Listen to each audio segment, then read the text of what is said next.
I had a problem with my father about 2 years ago. He ended up getting gangrene in his nursing home, and I had power of attorney over him at the time. He died about 2 years ago, going on 2 years, August 2018. But the nursing home he was in won't release his medical records to me. They said because I'm not his wife.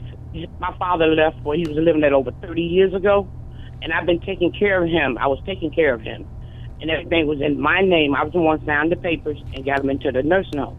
But they would not release the nursing home. They won't release his records.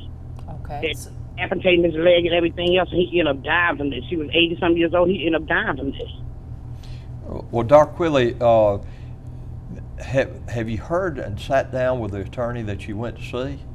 Yes, they tried to get the records from him. They would not release it to them. They said they had to only release it to his wife. I don't know if his wife's still alive or not. They've been done over 30 years ago where he left from where he was living from. And I've been taking care of him. I think you probably need to go back and talk to another attorney or that attorney, because you should be able to get those records. Is it your father? Yes, it's my father. Is he mentally competent? At the time he was going through, he died. He died. Oh, he died, okay. And that's where I want to jump into. Yeah, I think she needs sure, to see an attorney that in the probate field. Darquille, I'm so sorry to hear about your father. That's a horrible story.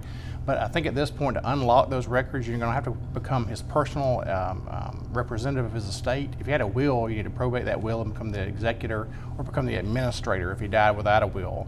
And once you're sanctioned by the probate court in the county where he was living to be that personal representative, that should unlock the records for you. And that's right up your alley. I mean, Blanton does a lot of probate work, and that's something that you see all the time. Yeah, when someone passes away, people with official records like that are going to want a probate court judge's seal appointing you either the executor of a will or the administrator of an estate. And of course, what I would caution you've got a close statute of limitations that you better go in and get something done and get it done quickly. It's going to take some time to become the administrator and then to seek out someone like you for the personal injury part, the death part. That's right. Well, all the best to you, Darquille.